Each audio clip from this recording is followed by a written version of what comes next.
అందరికీ నమస్తే. Welcome to our channel. నేను మీ గౌతమి. అయితే ఈరోజు ఆషాఢ మాసంలోని వారాహి నవరాత్రులు అన్నవి స్టార్ట్ అవుతున్న అన్న విషయం మనందరికీ తెలుసు. అయితే వీటి గురించి ఎవరెవరు ఏ విధంగా చేసుకోవాలి, అసలు పూజా విధానాలు ఏంటి, వీటన్నిటి గురించి అయితే మనం తెలుసుకున్నాం. అయితే ఇంకా మనకి తెలియని విషయాల గురించి చెప్పడానికి ఈరోజు మనతో పాటు ఉన్నారు ప్రముఖ జ్యోతిష్యులు బ్రహ్మశ్రీ నందిబట్ల శ్రీహర్ శర్మ గారు. ఆయనతో మాట్లాడదాం. నమస్తే గురుగారు. వాగర్థ వివ సంపృక్తౌ వాగర్థ ప్రతిపత్తయే జగతః పితరౌ వందే పార్వతీ పరమేశ్వరౌ. సదాశివసమారంభాం శంకరాచార్య మధ్యమాం అస్మదాచార్య పర్యంతం వందే గురుపరంపరాం. ఆదిత్యాయ చ సోమాయ మంగళాయ బుధాయ చ గురుశుక్ర శనిభ్యశ్చ రాహవే కేతవే నమః. శృంగేరి పీఠాధిపతులకి, కంచి పీఠాధిపతులకి నమస్కారములు తెలియజేసుకుంటూ కార్యక్రమాన్ని ప్రారంభిద్దాం. గురుగారు, ఇప్పుడు ఆషాఢ మాసంలోని వారాహి నవరాత్రులు అన్నవి స్టార్ట్ అవుతున్న విషయం అందరికీ తెలుసు. అయితే ఈ వారాహి నవరాత్రులు అన్నవి ఎవరెవరు చేసుకోవాలి, ఎలా చేసుకోవాలి, ఆ పూజా విధానాలు ఏంటి అన్నీ కూడా బయట మనకి ఆల్రెడీ తెలుస్తున్నాయి వీడియోస్ ద్వారా. అయితే ఇప్పుడు రీసెంట్గా ఏంటంటే అసలు ఈ వారాహి అమ్మవారికి ఎటువంటి నైవేద్యం చేసుకుంటే త్వరగా మనం ప్రసన్నం చేసుకోవచ్చు, త్వరగా భక్తులు ఏ విధంగా ప్రసాదం చేసుకోవాలి, సో దీని గురించి కొంచెం వివరంగా చెప్తారా? ఇక్కడ గమనించాల్సినటువంటి అంశం ఏంటంటే, వీక్షించేటువంటి బిగ్ టీవీ భక్తి ప్రేక్షకులు కూడా ఈ యొక్క వారాహి నవరాత్రుల గురించి అనేక ప్రసార మాధ్యమాల ద్వారా తగినంత ఇన్ఫర్మేషన్ అంతా కూడాను ఇప్పుడు బయటికి వచ్చింది. అయితే ఇంకా రహస్యాంతర్గతమైనటువంటి శాస్త్ర అంతర్గతమైనటువంటివి, పురాణాంతర్గతమైనటువంటి విషయాలు కొన్ని ఉన్నాయి. అవి ఇప్పటి వరకు కూడాను ఎక్కడ ఎవరికి కూడాను తెలియపరచలేదు. అయితే ఈ యొక్క వీడియోని ఆశాంతం వీక్షించండి. సందేహాలు ఉంటే మళ్ళీ మళ్ళీ చూడండి, లేదా ఒకసారి లైక్ చేసుకొని పెట్టుకుంటే మీరు లైక్డ్ వీడియోలో ఎప్పుడు కావాలంటే అప్పుడు మీరు చూసుకోవచ్చు. ఈ అమ్మవారికి ఏ ఏ నైవేద్యాలు పెడితే చాలా సంతోషిస్తుంది, ఏ విధమైనటువంటి వస్తువులతో ధూపం వేస్తే చాలా సంతోషపడుతుంది, అలాగే ఈ అమ్మవారికి ప్రధానముగా దీపారాధన విషయంలో కూడా ఎలా చేయాలి అనేటువంటి విషయాల గురించి సమగ్రంగా మరియు క్లుప్తంగా ఈ యొక్క కార్యక్రమంలో మనం తెలుసుకుందాం. ముఖ్యంగా ఈ యొక్క ఆషాఢ నవరాత్రుల్లో భాగంగా, గుప్త నవరాత్రుల్లో భాగంగా ఈ యొక్క వారాహి నవరాత్రులని 2 రకాల విధానాలతో పూజ చేసుకుంటారు. ఒకరు సూర్యోదయం ముందు లేదా సూర్యాస్తమయం తర్వాత. అలాగే దీంట్లో ప్రధానమైనటువంటిది ఏంటంటే, ఎవరైనా కానీ సూర్యోదయం ముందు దంతధావనం చేస్తారు, కానీ సూర్యాస్తమయం సమయంలో పూజ చేసుకునే వాళ్ళు కూడా ఖచ్చితంగా దంతధావనమే చేసుకోవాలి.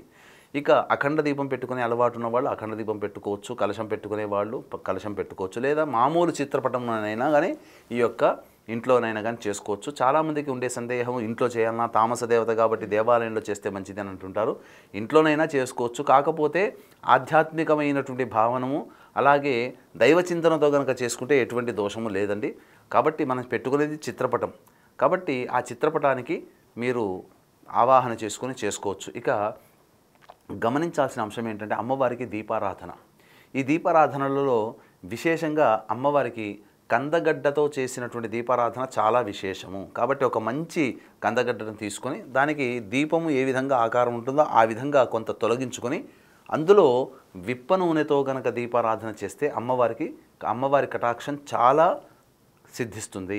అంటే ఆ దీపం వెళ్తున్నంత వరకు అమ్మవారి యొక్క ఆవాహనం అక్కడ ఉండి తీరుతుంది అని చెప్పవచ్చు.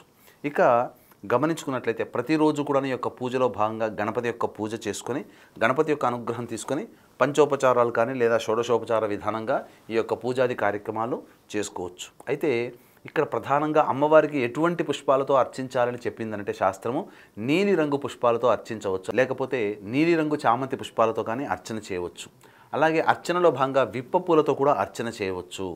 ఇక ఈ అమ్మవారికి అష్టోత్తరము అయిన తర్వాత విధిగా ఈ యొక్క లలితా సహస్రనామ పారాయణం చేయాలి.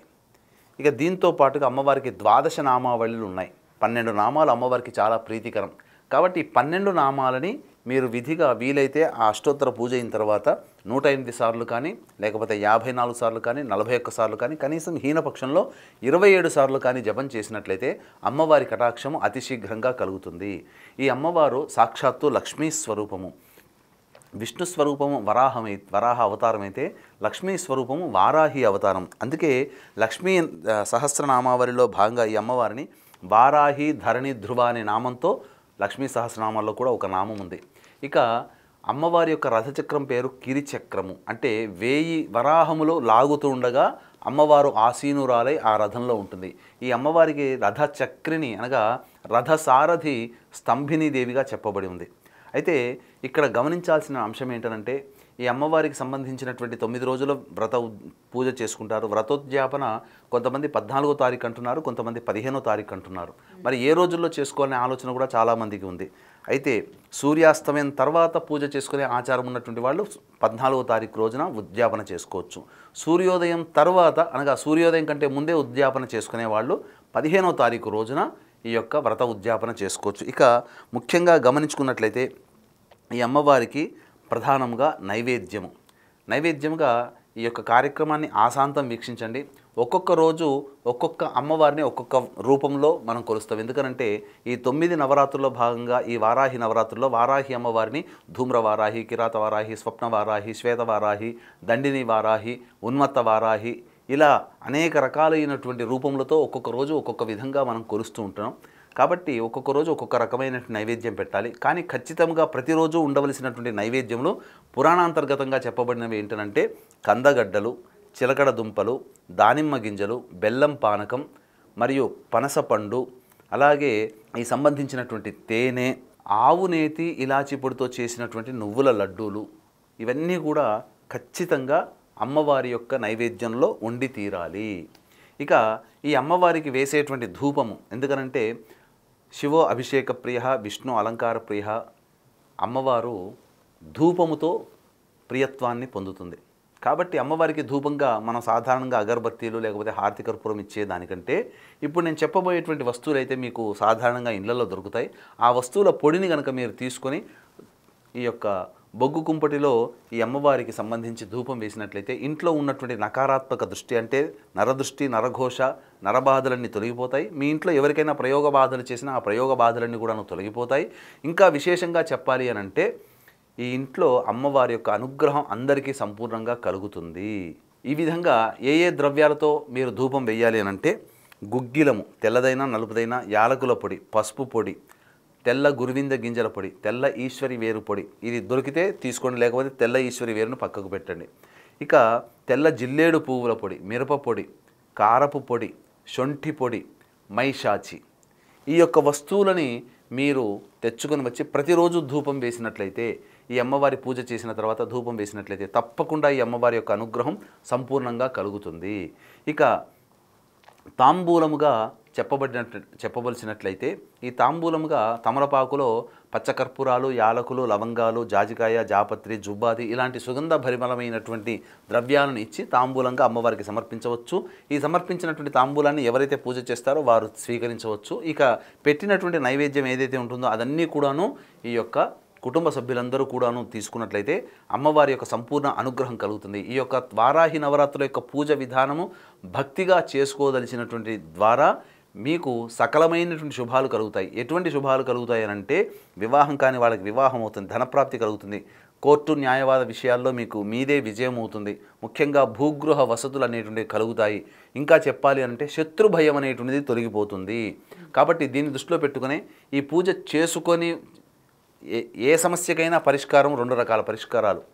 ఇప్పుడు సమస్య వచ్చినప్పుడు మంత్ర పరిష్కారము, దైవ పరిష్కారం, అలాగే అనారోగ్యం చేసినప్పుడు వైద్య పరిష్కారము, మానవ పరిష్కారం.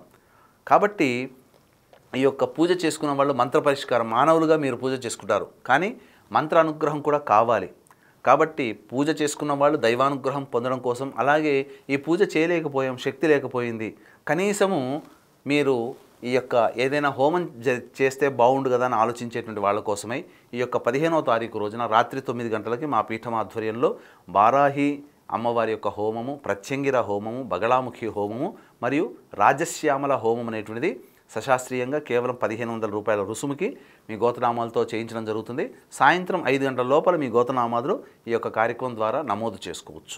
గురుగారు, ఇంకొక సందేహం ఏంటంటే ఇప్పుడు దేవిని పూజించే వాళ్ళు, ఇంట్లోని పెట్టి పూజించే వాళ్ళు పర్టికులర్గా మనం చెప్పుకుంటే ఈ మాంసాహారాన్ని ఇంట్లో వండుకోవచ్చా? ఇక్కడ ఈ అమ్మవారిని తామస దేవత, తామస రూపంలో కొలిస్తే తామసమైనటువంటి పదార్థాలు పెట్టాలనే ఆలోచన ఉంది. కానీ ఇక్కడ మనం గమనించాల్సిన అంశం ఏంటంటే ఈ అమ్మవారిని సాత్విక చింతనతో ఆరాధన చేయాలి. అందుకనే ప్రధానంగా చెప్పబడి ఉన్నటువంటిది ఏంటంటే ఈ అమ్మవారికి సంబంధించినటువంటి చిత్రపటం ఎలా ఉండాలి అని అంటే శ్వేతవరాహము అంటే ఏంటి, తెల్లటి ఆకారం కలిగినటువంటిది, తెల్లటి దుస్తులు ధరించినటువంటి ఈ యొక్క వారాహి అమ్మవారిని కనుక మనం చిత్రపటంగా పెట్టుకుని పూజ చేస్తే మనలో ఉన్నటువంటి తమోగుణాలు, సత్వరజస్ తమోగుణాలు, రజోగుణము తమోగుణము పూర్తిగా తొలగిపోయి సత్వగుణము ప్రవేశించి మనం అందరికీ సమాజానికి అందరికీ కూడాను మనం ప్రియముగా మారుతాము. తద్వారా మనకు ఏదైనా కానీ రాజమార్గంలో రావాలి, దొడ్డి మార్గంలో రాకూడదు.